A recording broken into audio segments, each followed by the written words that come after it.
Welcome back to my mini vlog ಎಲ್ಲರಿಗೂ. ಇವತ್ತೇನಪ್ಪಾ ಅಂತಂದ್ರ ಇವತ್ತಿನ ವಿಷಯ ಏನಪ್ಪಾ ಅಂತಂದ್ರ ಒಂದ್ ಚಾಲೆಂಜ್ ಮಾಡಕತ್ತಾನ 30 days ಒಳಗ. ಇವತ್ 2 ತಾರೀಕ, ಇವತ್ತಿಂದ ಮುಂದಿನ ತಿಂಗಳು 2ನೇ ತಾರೀಕುವರೆಗೂ ಅಂದ್ರ ನಾ ಎಷ್ಟ್ 2 ಲಕ್ಷ ರೂಪಾಯಿ ನನ್ ಟಾರ್ಗೆಟ್. ಅದ್ರನ್ನ ಎಷ್ಟ್ ಮಾಡ್ತಾನ, ಒಂದ್ ದಿನಕ್ಕೆ ಎಷ್ಟ್ ಮಾಡ್ತಾನ, 2 ಲಕ್ಷ ರೂಪಾಯಿ ಒಳಗ ಎಲ್ಲಾ ಖರ್ಚು ತೆಗದ ನನ್ನ ಪ್ಲಾನ್ ಏನಪ್ಪಾ ಅಂತಂದ್ರ 1 ಲಕ್ಷ ರೂಪಾಯಿ ಉಳಿಸೋದು. ಇದು ಪ್ಲಾನ್ ನನ್. ಈಗ ಚಾಲೆಂಜ್ ಒಳಗ ಮೊದಲನೇ ದಿನ ಇವತ್ತಿಂದ ನಾ ಸ್ಟಾರ್ಟ್ ಮಾಡಕತ್ತಾನ. ಎಲ್ಲಾರು ಸಪೋರ್ಟ್ ಮಾಡ್ರಿ. ನಿಮಗ್ ಏನಾರು ಡೌಟ್ಸ್ ಇದ್ರ ಕಮೆಂಟ್ ಮಾಡ್ರಿ, ಇಲ್ಲ ಡೈರೆಕ್ಟ್ ಆಗಿ ಮೆಸೇಜ್ ಮಾಡಿ ಕೇಳ್ರಿ. ಏನಾದ್ರು ಇದ್ರ ಈ ತರ ವಿಡಿಯೋ ಮಾಡಕ್ ಹಿಂಗ್ ಮಾಡಕ್ ಹೋಗ್ಬೇಡ, ಹಿಂಗ್ ಮಾಡಂತನು ಕೇಳ್ರಿ ನನಗ. ನೀವ್ ಹೆಂಗ್ ಕೇಳ್ತಿರಲ್ಲ ನಾ ಹಂಗ್ ಮಾಡಕ್ ರೆಡಿ ಅದನ್ ವಿಡಿಯೋಸ್. ನೆಕ್ಸ್ಟ್ ಏನಪ್ಪಾ ಅಂತಂದ್ರ ಇಷ್ಟ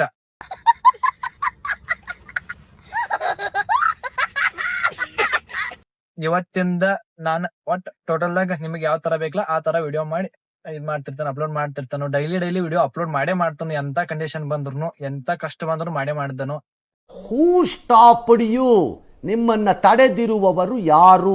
ಯಾಕಂದ್ರೆ ಒಂದೊಂದ್ ಟೈಮ್ ಸಿಗಲ್ಲ, ಒಂದೊಂದ್ ಜಾಗ ನೆಟ್ವರ್ಕ್ ಇರಲ್ಲ, ಎಡಿಟ್ ಮಾಡಕ ಟೈಮ್ ಬಾಳ ಬೇಕಾಗ್ತೈತಿ. ಅಷ್ಟೆಲ್ಲ ಆದ್ರೂ ನಾ ನಿಮಗ 100% ನನ್ ಕಂಟೆಂಟ್ ನಾ ಕೊಟ್ಕೋತಿರ್ತಾನು. ನೆಕ್ಸ್ಟ್ ಏನಪ್ಪಾ ಅಂತಂದ್ರ ಹಂಗ ಇವತ್ ನಾ ಬೆಳಿಗ್ಗೆ ಎದ್ದ ಹೊಂಟಿದನು ಪಿಕಪ್ ಮಾಡಕ್ ಅಂತ ಹೇಳಿ. ಚಾ ಕುಡ್ದು ಸ್ವಲ್ಪ ನಾಷ್ಟ ಮಾಡಿದ್ನಿ, ಮಾಡ್ಕೊಂಡು ಪಿಕಪ್ ಮಾಡಕ್ ನೋಡಿದ್ರು. ಪಾಪ ಅವ್ರ ಕಸ್ಟಮರ್ ನಾನು ಇನ್ನೇನ್ ಹೇಳಿದ್ರು 8:00 ಬಾ ಅಂತೇಳಿ. ಈಗ ನೋಡಿದ್ರೆ 8:40 ಆಗೈತಿ. ಕಸ್ಟಮರ್ ಲೇಟ್ ಆಗೈತಿ. ನಾನ್ ನಿನಗ್ ನಿನ್ನೆ ಹೇಳಿದನು ಲಗುಟ್ ಬರಾಕ್ ಏನಾಗೈತಿ ನಿನಗ ಅಂತ ಕೇಳಕತ್ತ. ನಾನ ಅವ್ರದ್ದು ಏನು ಕಾಲ್ ಮಾಡಂಗಿಲ್ಲ ತಿಳ್ಕೊಂಡ ಬೇರೆ ಪಿಕಪ್ ಮಾಡಕ್ ಹೋಗಿ, ಬೇರೆ ಪಿಕಪ್ ಮಾಡಿ ಡ್ರಾಪ್ ಮಾಡಕಂತ ಹೋಗಿದ್ನಿ. ಅಲ್ಲೇ ಡ್ರಾಪ್ ಮಾಡಿ ಚಾ ಕುಡ್ಕೊಂಡ್ ನಿಂತಿದ್ದೇನು. ಮತ್ ಕಸ್ಟಮರ್ ಕಾಲ್ ಮಾಡಿ, ಇಲ್ಲ ನಿನಗ್ ನಿನ್ನೆ ಗಾಡಿ ನಾನು ಬುಕ್ ಮಾಡಿದನು, ನೀ ಅಲ್ಲಿ ಯಾಕೆ ಹೋಗಿದಿ, ಲಗುಟ್ ಬಾ, ನಂಗೆ ಅರ್ಜೆಂಟ್ ಮೀಟಿಂಗ್ ಐತಿ, ನಿನ್ ಸಲ ಮೀಟಿಂಗ್ ಕ್ಯಾನ್ಸಲ್ ಆಕೈತಿ, ನೆಕ್ಸ್ಟ್ ಮೀಟಿಂಗ್ ಮುಗಬೇಕಂದ್ರ ಫ್ಲೈಟ್ ಲೇಟ್ ಆಕೈತಿ, ಸ್ವಲ್ಪ ಲಗುಟ್ ಬಾ ಅಂದ್ರು. ಇದೊಂದು ಬದುಕಿ, ಇದೊಂದು ಜನ್ಮವೇ, ಎಂತಹ ದುರ್ವಿಧಿ, ಇದೆಂತಹ ದುರ್ವಿಧಿ. ಅದಕ್ಕೆ ನಾನು ಈಗ ಹೊಂಟಿದನು. ಕಸ್ಟಮರು ಚಲೋ ಅದಾರ. ಇಂತ ಕಸ್ಟಮರ್ ನಮಗ್ ಸಿಕ್ಕರಪ್ಪ ಅಂದ್ರ ನಮ್ ಡ್ರೈವರ್ಗಳಿಗೆ ಫುಲ್ ಖುಷಿಯಾಗಿರ್ತಾರ. ಆ ದಿನಾನ ಫುಲ್ ಇದನ್ನೆಲ್ಲ ಕಣ್ಣಿಂದ ನೋಡಿ ಕಂಗಾಲ ಆಗ್ಬಿಟ್ಟಿದೀನಿ. ಬೇಕಣ್ಣ, ಈ ಲೋಪರ್ ನನ್ ಮಗನ್ ತಲೆ ಬೇಕೇ ಬೇಕು. ಬೆಸ್ಟ್ ಅದಾರ ಕಸ್ಟಮರ್. ಇವತ್ ಮತ್ ಅವ್ರನ್ನ ಪಿಕಪ್ ಮಾಡಕ್ ಹೊಂಟಿದನು. ಪಿಕಪ್ ಮಾಡ್ಕೊಂಡ್ ಬಕ್ ಕೇಳ್ತಾನ ನನ್ನ ಸರ್ವಿಸ್ ಯಾವ ತರ ಐತಿ,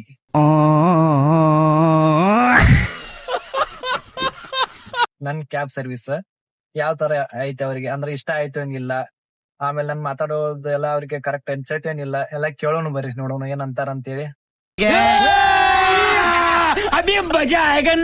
ಬಂದಿದ್ನಿ. ಫುಲ್ ಅಂದ್ರ ಫುಲ್ ಬಾರಿ ಖುಷಿಲಿ ಬಂದಿದ್ವಿ. ಮತ್ತೆ ಲಾಭ ಮಾಡ್ಕೋತ ಕಸ್ಟಮರ್ ಅಂತೂ ನಿನ್ನೆ ಅವ್ರು ಫುಲ್ ಅಂದ್ರ ಫುಲ್ ಫ್ರೆಂಡ್ಲಿ ಆಗಿದ್ರು. ಅದ ಕಸ್ಟಮರ್ ವಾಪಸ್ ರಿಟರ್ನ್ ಪಿಕಪ್ ಮಾಡ್ಕೋಬೇಕು. ಅವ್ರನ್ನ ಸ್ವಲ್ಪ ಒಂದ್ ಮೀಟಿಂಗ್ ಇತ್ತು, ಮೀಟಿಂಗ್ ಕರ್ಕೊಂಡೋಗಿ ಅಲ್ಲಿಂದ ದಾಬೋಲಿ ಏರ್ಪೋರ್ಟ್ ಡ್ರಾಪ್ ಮಾಡೋದಿತ್ತು. ಹಂಗ ಹೊಂಟಿದ್ನಿ. ಬಟ್ ಏನಂತಂದ್ರ ಕರ್ನಾಟಕದವ್ರ ಇವ್ರು ಎಷ್ಟ್ ಕೀಳಾಗಿ ನೋಡ್ತಾರ ಅಂದ್ರ ಬಾಳ ಕೀಳಾಗಿ ನೋಡ್ತಾರ್ರಿ ಇವ್ರು. ನೆಕ್ಸ್ಟ್ ಏನಪ್ಪಾ ಅಂತಂದ್ರ ಇವ್ರಿಗೆ ತಿನ್ನಾಕ ಅನ್ನ ಬರೋದನ್ನ ನಮ್ ಕರ್ನಾಟಕದಿಂದ. ಏನು ಅರ್ಥವೇ ಆಗ್ತಿಲ್ವೇ ಈ ಕೇಸು?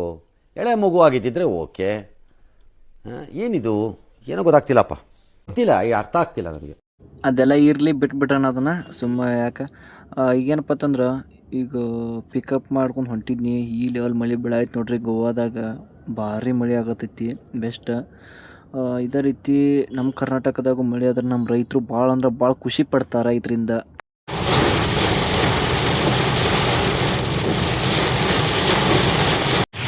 ನೋಡ್ರಣ ಈಗ ದಾಬೋಲಿ ಏರ್ಪೋರ್ಟಿಗೆ ಬಂದ ನಾನು. ದಾಬೋಲಿ ಏರ್ಪೋರ್ಟ್ ಅಂತ ಶಿಸ್ತು ಮಳೆ ಹಚ್ಚಿ ಕಟ್ಯಾಕ್ ಕುಂತೈತಿ ನೋಡ್ರಿ. ನಮ್ಮ ಗಾಡಿ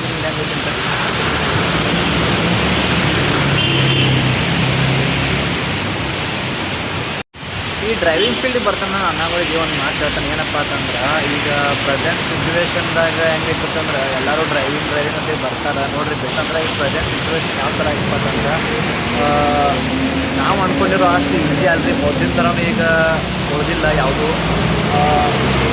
ಯಾರ್ಯಾರು ಅನ್ಕೊಳಕತ್ತಿ ನೋಡ್ರಿ, ನಾನು ಡ್ರೈವಿಂಗ್ ಹೋಗ್ತೇನೆ, ನಾನು ಸ್ವಂತ ಗಾಡಿ ಮಾಡ್ತಾನೆ ಅಂತೇಳಿ. ನಾನು ಕೂಡ ಫಸ್ಟ್ ಡ್ರೈವಿಂಗ್ ಮಾಡ್ರಿ, ಪೇಮೆಂಟ್ದಾಗ ಪೈಲ ಡ್ರೈವಿಂಗ್ ಮಾಡಿ, ಆಮೇಲೆ ನಿಮಗೆ ಏನಾದ್ರು ಇಷ್ಟ ಅಷ್ಟೇ ಗಾಡಿ ತಗೊಳ್ರಿ.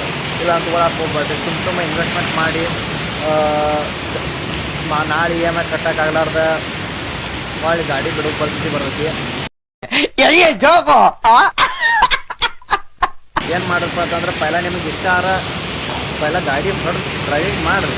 ಒಬ್ರು ಕೈಯಾಗ ಪೇಮೆಂಟ್ ಕೆಲಸ ಮಾಡ್ರಿ. ನಿಮಗೆ ಉಳಿದೆ ಅಂದ್ರೆ ತೊಗೊಳ್ರಿ. ಅದು ಸ್ವಲ್ಪ ಕೈಯಾಗ ರೊಕ್ಕ ಇಟ್ಕೊಂಡು ತೊಗೊಳ್ರಿ. ಯೋಚನೆ ಮಾಡಿ ತೊಗೊಳ್ರಿ ಗಾಡಿ ತೊಗೊಳೋರು.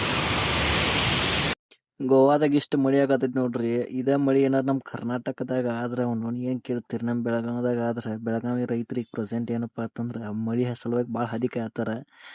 ಆದ್ರೆ ಅಲ್ಲಿ ಮಳಿ ಆಗೋತ್ತು, ಇಲ್ಲಿ ಮಳಿ ಆಗತೈತಿ. ಇಲ್ಲಿ ಏನು ಬೆಳೆ ಇಲ್ಲ ಏನಿಲ್ಲ, ಬಟ್ ಆದ್ರೂ ಇಲ್ಲಿ ಮಳಿ ಭಾಳ ಆಗತೈತಿ. ನಮ್ಮ ಸೈಡ್ ಬೆಳೆಗಳನ್ನ ಮಾಡಕ್ಕೆ ಬಿತ್ತನೆಲ್ಲ ಭಾಳ ಲೇಟ್ ಆಗಿಬಿಟ್ಟಾಗ ಸದ್ಯ.